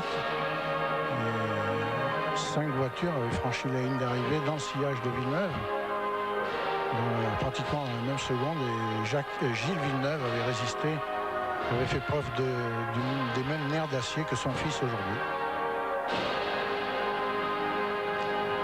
Un extraordinaire podium pour un garçon qui ne s'est pas fait un nom mais un prénom, Jacques Villeneuve, qui reçoit la coupe du vainqueur des mains du ministre des Transports ici en Allemagne, monsieur Wiesmann. Le plus ému des trois me semble être Coulthard. Oui, absolument, absolument. C'est dire la solidité de Jacques, alors que le team manager, l'un des team managers de Williams, a reçu la coupe des constructeurs des mains du Premier ministre du Land du Palatinat. Le ministre des Affaires étrangères qui récompense Michael Schumacher avec un retour extrêmement forme des Ferrari et puis un moteur Mercedes sur le podium. C'est aussi bien pour l'Allemagne avec la 3e place de la McLaren de David Coulthard.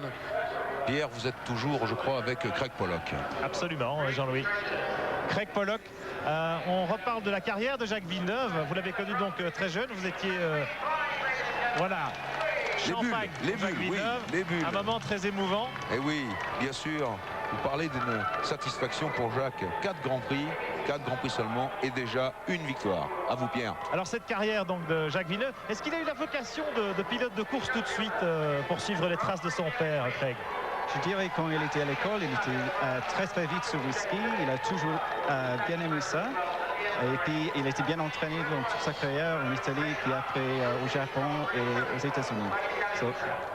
De toute façon, je pense qu'aujourd'hui, c'est quelque chose qu'il a réalisé, qu'il mérite bien sûr, mais je pense que Michael Schumacher aussi, il a couru une superbe course. C'est un duel formidable. Alors, depuis un certain temps, vous êtes professionnellement lié à Jacques. Après son exil en Formule 3 au Japon, vous avez vraiment construit sa carrière aux États-Unis, en Formule Atlantique, en Formule Indy, et puis surtout ce transfert en Formule 1 qui a été très bien manœuvré.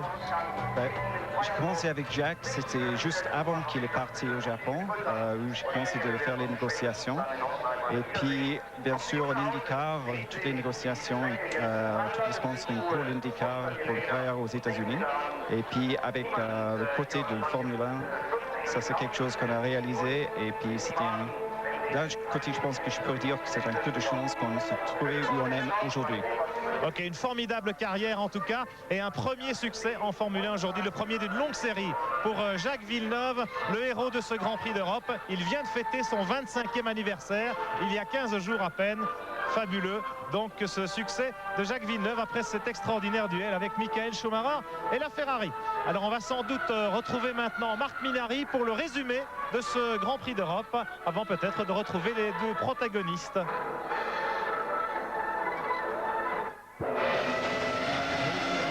Chaud dès le départ à 14h sur le Nürburgring avec Alesi et Gerhard Berger qui se loupent, qui restent scotchés, et Damon Hill également, lui qui était en pole position. Du coup, et déjà, c'est Jacques Villeneuve qui est en tête au premier virage, devant David Coulthard, Rubens Barrichello, Michael Schumacher, Damon Hill et Mika Häkkinen. Mais à la fin de ce premier tour, Jean Alesi, 16e, veut se rattraper, il veut doubler Mika Salo, il se manque au freinage. Et déjà, pour le pilote de la Benetton Renault, ce Grand Prix d'Europe est terminé.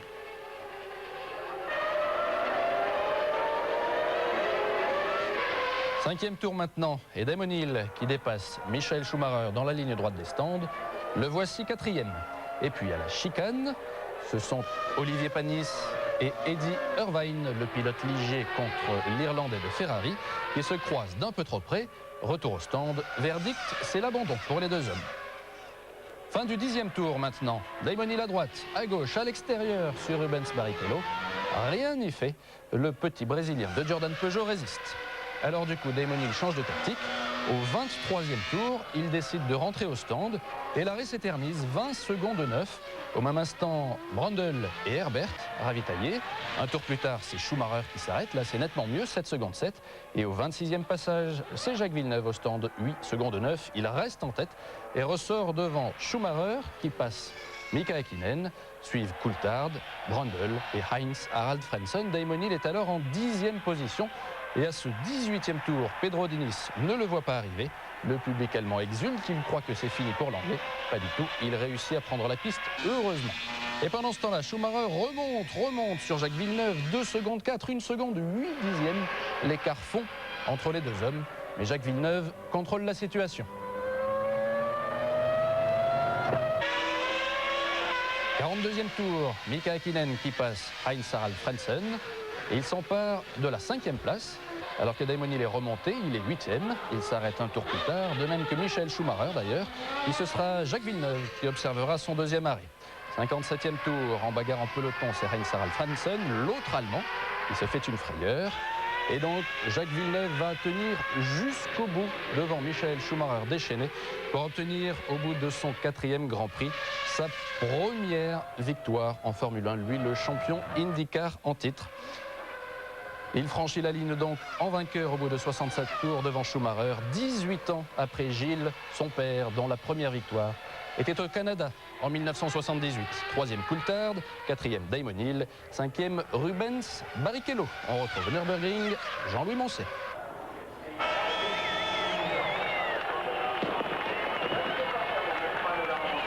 Grand Prix d'Europe, 4e manche de la saison 96. Premier Jacques Villeneuve, 2 Schumacher, 3 Coulthard, 4 Hill, 5 Barrichello, 6 Brundle. Voilà pour ceux qui marquent des points au championnat du monde. À noter la belle position des 2 Jordan Peugeot. Le championnat du monde maintenant, Damon Hill 33 points, Jacques Villeneuve 22. Il est à 11 points, soit une victoire et un point. 3e Jean Alesi 10 points avec Michael Schumacher ex aequo. 5 Irvine 6 points, 6 Häkkinen 5 points. La suite du championnat, 6e toujours Barrichello ex aequo avec 5 points, Coulthard 4 points, Berger 3 points ex aequo avec Mika Salo, et puis Brundle et Panis 1 point chacun. Le classement du championnat du monde des constructeurs de Formule 1, Williams-Renault très largement devant, 55 points maintenant, 2 Ferrari 16 points, 3 Benetton-Renault 13 points, c'est une défaite, 4 McLaren-Mercedes 9 points, 5 Jordan Peugeot 6 points, 6 Tyrrell-Yamaha 3 points.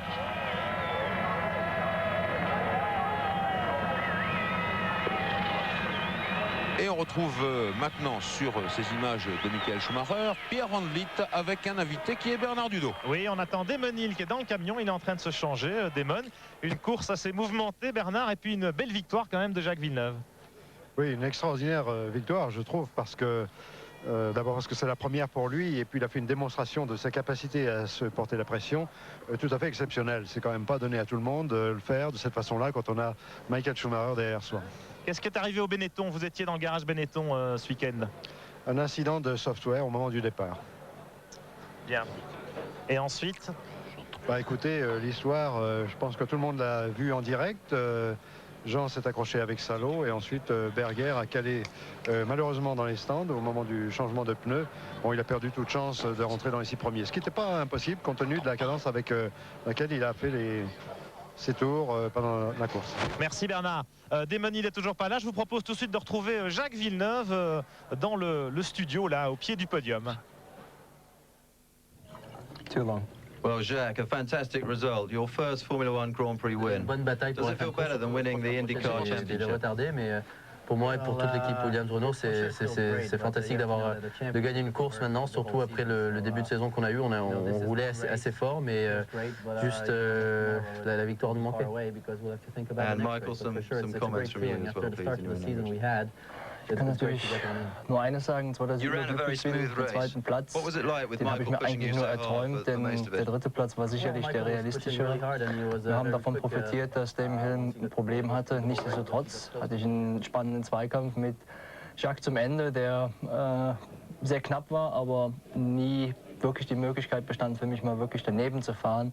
Denn in der Endgeschwindigkeit war er einfach zu schnell, um für mich am Ende der Geraden daneben zu fahren. Trotzdem, Ferrari ist im Aufwärtstrend. Decaux hat ein fantastisches Rennen gemacht. Voilà donc pour Jacques Villeneuve qu'on a entendu en français, Michael Schumacher en allemand, évidemment, ici au Nürburgring. Les deux grands héros, grands animateurs de ce Grand Prix d'Europe. Damon Hill, le leader du championnat du monde, est toujours dans le petit vestiaire là au fond du camion Williams-Renault. On le retrouvera la semaine prochaine à Imola. On va peut-être essayer de l'avoir au micro en direct pour conclure ce Grand Prix d'Europe. Damon Hill qui a réussi quand même une course intéressante en terminant 4e. Vous avez vu le sprint final, la bagarre dans le peloton entre Coulthard, Hill, Barrichello. Eh bien c'était au moins aussi serré, aussi disputé que la bagarre pour la victoire entre Jacques Villeneuve et Michael Schumacher. Damon Hill qui a finalement bien limité les dégâts au classement du championnat du monde en marquant 3 points très utile. Alors Damon, on est là, il y a Jean-Jacques Delaruvière, l'attaché de presse de Renault Sport qui attend à la porte du vestiaire. On aimerait l'avoir pour ne fût-ce que quelques mots de son analyse de ce Grand Prix d'Europe de Formule 1. Pierre Van Vliet, peut-être qu'on pourrait donner la suite du classement avec Herbert 7e, Hakkinen 8, Berger 9, Salo 10, Diniz 11, Katayama 12, Rosset 13, Lamy 14. Et un petit mot avec Jean Todt, évidemment, puisque Schumacher a réussi une course absolument formidable aujourd'hui, Jean. Et il est vraiment passé à 2 doigts de la victoire. Est-ce que vous croyez que cette victoire, vous allez pouvoir maintenant la viser régulièrement ? Je crois que, vous l'avez dit, Schumacher a fait une course fantastique. Pour faire une course fantastique, il faut quand même une voiture. Donc notre voiture, on sait très bien qu'elle n'est pas au niveau de la Williams. On le savait avant la course, on le sait après la course. Cela étant, depuis le début de la saison, Michael a fait des courses exceptionnelles. On l'avait vu à la dernière course en Argentine, où il était resté 44 tours dans les roues de Damon. Donc on est encore un petit peu derrière, mais on va essayer de les rattraper. Merci Jean. Damon, just one word. Damon, juste un mot. A very exciting race today, but it didn't work out for you. No, I got a very bad start. J'ai eu un très mauvais départ. A bit of a bad race. J'ai fait une relativement mauvaise course. Mais ce qui est bien, c'est quand même c'est une Williams Renault qui est gagnée. Le leader du championnat du monde, qui n'a pas réussi la passe de 4. On se retrouve dimanche prochain, ce sera à Imola pour le Grand Prix de Saint-Marin. Et voici donc une petite annonce de ce prochain Grand Prix avec Marc Minary. À la semaine prochaine. Bienvenue au royaume des tifosi, de la débrouille et de la rouge. L'autodrome Enzo Edino Ferrari à Imola accueille dans la fièvre le Grand Prix de Saint-Marin. Aujourd'hui porteur des espoirs du cheval cabré, Schumacher courra devant son nouveau public. Lui qui l'an passé avait signé la pole position avant de s'auto-éliminer, trop fougueux après un ravitaillement en pneus encore froids. Plus encore que de la victoire de Damon Hill, c'est du podium d'Alesi et Berger dont se souviennent les Italiens, à Schumi de faire au moins aussi bien. Dimanche prochain, le Grand Prix de Saint-Marin. Green, c'est la patrie.